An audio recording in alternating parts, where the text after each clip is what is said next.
नमस्कार, आप देख रहे हैं न्यूज 24 एक्सप्रेस। मैं हूं आपके साथ राशि और आइए बुलेटिन की शुरुआत करते हैं।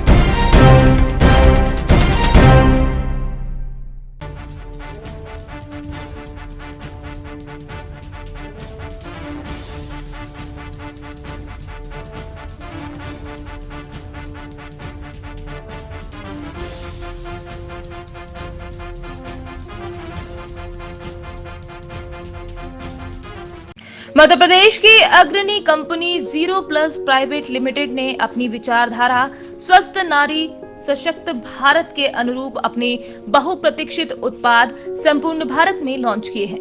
Company pride wing sanitary pads एवं बेबी सॉफ्ट हैप्पी पैंट्स का सफलतापूर्वक विपणन आरंभ कर चुकी है। कंपनी का उद्देश्य कम मूल्य पर उच्च गुणवत्ता के उत्पाद समस्त भारतीयों को उपलब्ध कराना है। कंपनी के ग्रुप डायरेक्टर राहुल जैन स्वदेशी भारत एवं वोकल फॉर लोकल के अंतर्गत समस्त भारत में कंपनी की उपस्थिति दर्ज कराना चाहते हैं। कंपनी का मुख्य ऑफिस मध्य प्रदेश के इंदौर शहर में स्थित है। बिलासपुर प्रेस क्लब के द्वारा आयोजित कार्यक्रम हमार पहुना में आज आईजी रतनलाल डांगी शामिल हुए। इस दौरान आईजी डांगी ने अपने जीवन की कई खट्टी मीठी यादों के साथ पत्रकारों को रूबरू कराया। उन्होंने अपने जीवन के संघर्ष को बताते हुए कहा कि पहले एक शिक्षक के रूप में, फिर तहसीलदार और बाद में आईपीएस ऑफिसर होने के सफर को तय किया है। उन्होंने अपना लक्ष्य तय किया और निरंतर आगे बढ़ते गए। पुलिसिंग के दौरान उन्होंने कई चुनौतियों का सफर तय करना पड़ा, लेकिन जीवन की चुनौतियों को उन्होंने एक चैलेंज के रूप में लिया और जिंदगी का सफर चलता रहा। आईजी डांगी ने कहा कि ये मेरा दूसरा मौका है जब प्रेस क्लब में आने का अवसर मिला है। इससे पूर्व एसपी बिलासपुर रहने के दौरान यहाँ आया था, लगभग सभी लोगों से परिचित हूँ। इस दौरान आईजी ने कहा कि मैं खुली किताब हूँ। सोशल मीडिया पर अपने पोस्ट पब्लिक करने का मकसद आम जन और खासकर छात्र छात्राओं को इंस्पायर करना होता है। दिन भर के बिजी स्केड्यूल के बाद भी जब आईपीएस अफसर उठकर एक्सरसाइज कर सकता है तो आज की युवा पीढ़ी क्यों नहीं कर सकती।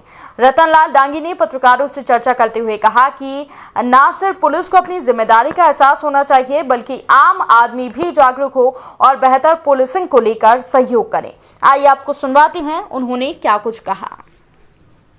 देखिए, एग्जैक्टली पुलिस की छवि हमेशा बेहतर रही है। कोरोना काल में चूँकि अभी एक नॉर्मल काल में हर संस्थाएं एक्टिव रहती है। जब आपके सामने 100 खिलाड़ी होते हैं तो आप एक खिलाड़ी पे ध्यान नहीं दे पाते, लेकिन जब उसमें लिमिटेड 5 या 4 होंगे तो आपका डेफिनेटली ध्यान जाता है।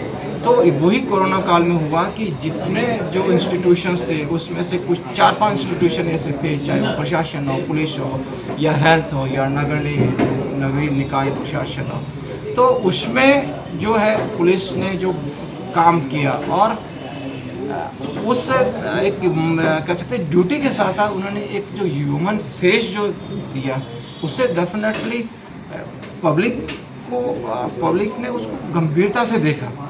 वैसे क्योंकि सभी लोग काम कर रहे थे उतना नहीं ध्यान जा रहा है, लेकिन उन्होंने जब महसूस किया कि आदमी नंगे पाँव आ रहा है, उसको चप्पल पहना रहे हैं, उसको खाना खिला रहे हैं, पानी पिला रहे हैं, उसके लिए साधन भी उपलब्ध करवा रहे हैं, तो ये चीज़ें लोगों ने देखी।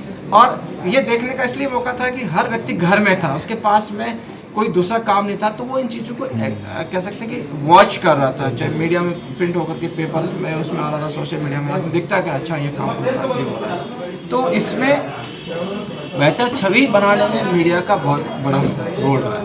2 थाना प्रभारियों की जोड़ी ने एक बार फिर कमाल कर दिया है। हमेशा चर्चा में रहने वाले बडोनी थाना प्रभारी रविंद्र शर्मा और जगना थाना प्रभारी वैभव गुप्ता ने एक बार फिर बड़ी चोरी का खुलासा किया। प्रेस कॉन्फ्रेंस में एसपी अमन सिंह राठौर ने जानकारी देते हुए बताया कि 2 फरवरी को कस्तूरी मैरिज गार्डन में नारायण दास सुंदरानी के शादी समारोह में चोर पैसों से भरा हुआ बैग चुरा कर ले गए थे, जिसकी शिकायत फरियादी ने पुलिस को की थी। इसके बाद पुलिस ने चोरों की तलाश की और विशांत सिसोदिया को रेलवे स्टेशन से गिरफ्तार किया है। पकड़े गए चोर के कब्जे से पुलिस ने 2,50,000 रुपये भी बरामद किए हैं। उसने पूछताछ में बताया कि लग्जरी शादियों को वो अपना निशाना बनाता था। इससे पहले कानपुर, लखनऊ, नागपुर, बनारस के साथ कई जिलों में शादियों में चोरी कर चुका था। चोर पकड़ने वाली टीम को एसपी अमन सिंह राठौर ने 30,000 रुपये का इनाम प्रतिवेदन आईजी ऑफिस में भेजने की घोषणा की। पटवारी फार्म हाउस में नारायण दास सुंदरानी उनके बच्चे की शादी थी। तो शादी के दौरान वहाँ पे एक अपराध घटित हुआ था। अगले दिन उन्होंने रिपोर्ट की थी कि रात को कमरा जो था जहाँ उनका बैग और सामान रखा हुआ था, वहाँ एक लड़का आया और वो खिड़की तोड़ के और बैग निकाल के ले गया, जिसमें 4,75,000 रुपये उनका एक आई कार्ड रखा था। क्योंकि ये बड़ी चोरी थी, तो इसके बाद में उन्होंने पूरी टीम को अलर्ट किया। एडिशनल साहब से लेकर के हमारी पूरी टीम इसमें लगी रही। अब इसमें एक इम्पॉर्टेंट क्लू मिला था। बाबा गुप्ता और रविंद्र, इन दोनों की संयुक्त टीम ने आसपास के सारे जिलों में तस्दीक कराई, जो फुटेज मिले थे उनको पहचान करवाया। और जब मौके से सूचना मिली कि इस फुटेज से मिलता हुआ एक अपराधी राजगढ़ की पचोर तहसील में कड़िया गांव है, जहाँ पे इस तरह की घटनाएं करने वाले कुछ लड़के रहते हैं, तो वहाँ इन लोगों ने जाके दबिश दी। यहाँ से जो आरोपी विक्रांत सिसोदिया है उसको अरेस्ट किया है। उसके पास से 2.5 लाख रुपये और जो आई कार्ड चला गया था वो जब्त किया गया है। ये काफ़ी शातिर चोर हैं और कई राज्यों में, लखनऊ में, कानपुर में, नागपुर में बड़ी बड़ी शादियों में ये चोरी की घटनाएं कर चुके हैं। इनका मोडस ऑपरेंडी ये रहता है कि ये लग्जरी कपड़े पहन के जाते हैं, कई बार बारातों में घुल मिल जाते हैं, कई बार वहाँ जो काम करने वाले स्टाफ होता है उसमें घुल मिल जाते हैं। तो इनकी जो पूरी गैंग है, इनके साथी हैं जो अन्य राज्यों में भी घटनाओं को पारित करते हैं, उस पर भी हम लोग काम कर रहे हैं और अन्य राज्यों की पुलिस को सूचित करेंगे ताकि वहाँ पर भी जो चोरियाँ हुई हैं उन्हें पकड़ा जा सके। बड़ी ये चोरी थी तो इसमें 10,000 रुपये का इनाम हमने घोषित कर रखा था, लेकिन रिकवरी बहुत अच्छी हुई है, तो इसलिए हम 30,000 रुपये का इनाम प्रस्ताव बना के माननीय आईजी साहब को भेजेंगे। निजी जमीन पर आपत्ति से आहत होकर असहाय महिला ने एसडीएम कार्यालय में न्याय की गुहार लगाई है। पीड़ित महिला परेशान है। आइए आपको बताते हैं ये पूरी खबर। जांजगीर चांपा जिले में चांपा नगर में भोजपुर स्थित पानी की टंकी के पास देवजी पटेल ने अपनी पत्नी अंजलि पटेल के नाम पर 12 वर्ष पूर्व जमीन की खरीदी की थी।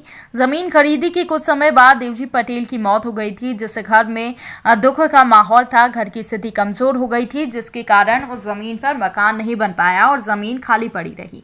आज असहाय महिला का समय सबल हुआ तो खाली पड़ी जमीन पर मकान बनाने के लिए गड्ढे पर मिट्टी डालना प्रारंभ की, तो मोहल्ले के कुछ लोग और पार्षद के द्वारा जमीन को घास भूमि सरकारी जमीन बताकर आपत्ति जताने लगे हैं, जिससे असहाय महिला आहत होकर अपनी जमीन का दस्तावेज लेकर अपनी आप बीती एसडीएम डॉक्टर सुभाष राज को सुनाने पहुंची और लिखित शिकायत करते हुए लोगों को गुमराह कर उकसाकर आपत्ति जताने वाले लोगों के ऊपर कड़ी कार्रवाई की मांग की है। और जमीन हमार घर वाला है, 12 साल पहले मोर नाम लिए रही से, पैसा वैसा नहीं रही से, ओकर नाम से खाली पड़े रही से। ओकर बाद अब लोग लेके मन हो गए हैं तो हम घर बनाबो के कहत हन, तो गांव के पार्षद मन मिल के आपत्ति लगाए हैं। हाँ, सब चीज़ों के है न्याय।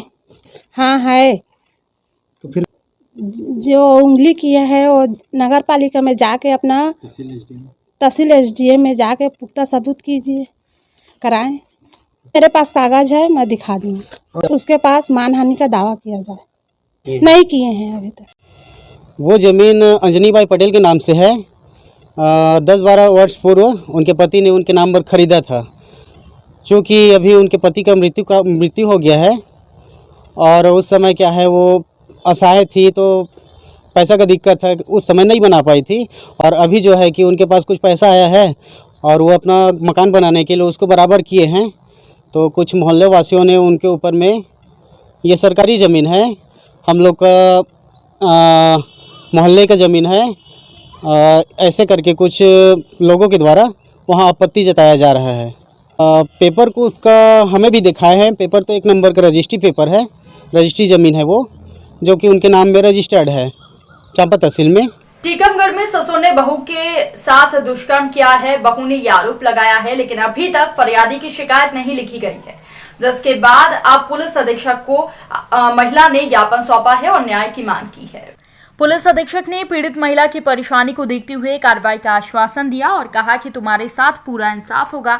जहां महिला को सम्मान दिया जा रहा है, वहीं पर महिला के साथ इतना घिनौना काम किया जा रहा है। फरियाद लेकर चौकी जाने पर चौकी प्रभारी ने उस महिला का दर्द नहीं समझा और उसे चौकी से भगा दिया, जिसके बाद आवेदिका ने पुलिस से मदद मांगी है। और साथ ही सवाल ये उठता है कि आवेदिका अगर पुलिस से मदद नहीं मांगे तो आखिर वो किससे मदद की उम्मीद रखेगी। क्या नाम है आपका? आरती। कहाँ से आई? हथेरी से। क्या समस्या? मेरा ससुर में हमारे साथ गलत काम करता है। हम पीथीपुर में रहते थे, तो पीथीपुर से वहाँ से आए के मान लो जो कितनी से? 5 साल पहले मालूम हमारे साथ वो गलत वो करता था, तो हम वहाँ से भाग आए तो यहाँ हमें छेड़ता है, कुछ करता है, मारता है, हमारे पति को मारता है। हमने इसकी कार्रवाई की तो फिर मालूम हम वहाँ गए, हमने ऑफिस में दी। फिर कमल सिंह और सुमित बोला कि यहाँ आइए बयान देने के लिए। सो रात में बुलाया, बयान देने के लिए गए। हम 5:30-6 करीब के बीच ये हंसने लगे, बोले कि हम सब केस बना देंगे, हम 50,000 रुपये लेके राजा राम से, और इन्हें केस दबा दिया, हमसे 10,000 रुपये ले लिए। किसने लिए 10,000 रुपये? सुमित ने। सुमित कौन है जी? पुलिस वाला। 10,000 रुपये ले लिए? हाँ, 10,000 रुपये लिए। कौन थाने में? बंदा चौकी। बंदा चौकी। हाँ। फिर उसने हमारा केस मान्य नहीं किया, दबा दिया। इसके बाद मालूम हमारी कोई कार्रवाई नहीं हुई। क्या चाहती हैं? हम कार्रवाई करना चाहते हैं। किसके ऊपर? राजा राम की। कौन है राजा राम? ससुर। कोविड-19 ने बालाघाट जिले में एक बार फिर पैर पसारना शुरू कर दिया है। इसके चलते जिला प्रशासन भी सख्त रवैया अपना रहा है। पूरे जिले में धारा 144 लागू कर दी गई है और लोगों को सख्त हिदायत दी गई है कि कोविड-19 प्रोटोकॉल का पालन करें। लेकिन जिले में आज भी कई क्षेत्र हैं जहां पर प्रशासन के आदेशों की धज्जियां उड़ाई जा रही हैं। जानकारी के अनुसार कोरोना महामारी के चलते जिला प्रशासन ने धारा 144 लागू की है, लेकिन बिरसा तहसील में शासन के नियमों का पालन नहीं हो रहा है। क्षेत्र में जगह जगह लोगों को जमावड़ा आसानी से देखा जा सकता है। इसका ताजा उदाहरण केंद्रीय बैंक मर्यादित शाखा बिरसा में देखने को मिल जाएगा। इस बैंक से किसान की फसल की राशि वितरित की जाती है, जिसके चलते अलग अलग क्षेत्र के किसान बैंक में अपनी खरीफ फसल की राशि लेने सैकड़ों की संख्या में पहुंचते हैं, लेकिन ना तो यहाँ पर सोशल डिस्टेंसिंग का पालन किया जाता है और ना ही लोग मास्क लगाकर आते हैं।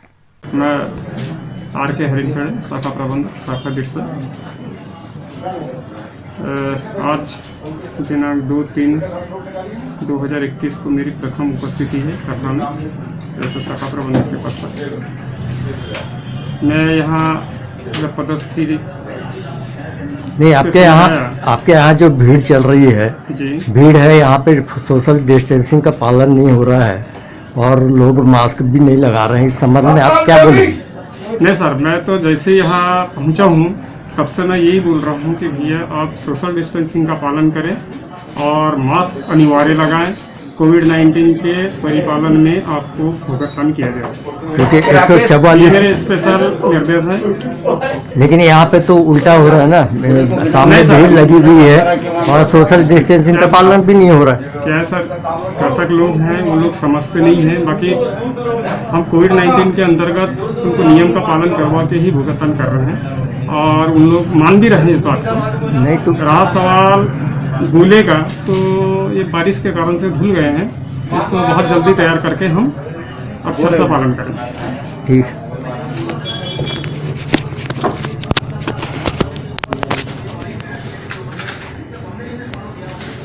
क्या अभी बीच में हमारे आज के बुलेटिन में फिलहाल इतना ही। तमाम ताजा खबरों की अपडेट्स के लिए आप बने रहिए न्यूज़ 24 एक्सप्रेस के साथ।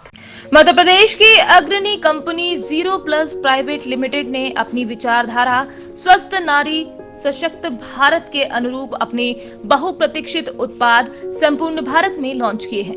Company pride wing sanitary pads एवं बेबी सॉफ्ट हैप्पी पैंट्स का सफलतापूर्वक विपणन आरंभ कर चुकी है। कंपनी का उद्देश्य कम मूल्य पर उच्च गुणवत्ता के उत्पाद समस्त भारतीयों को उपलब्ध कराना है। कंपनी के ग्रुप डायरेक्टर राहुल जैन स्वदेशी भारत एवं वोकल फॉर लोकल के अंतर्गत समस्त भारत में कंपनी की उपस्थिति दर्ज कराना चाहते हैं। कंपनी का मुख्य ऑफिस मध्य प्रदेश के इंदौर शहर में स्थित है।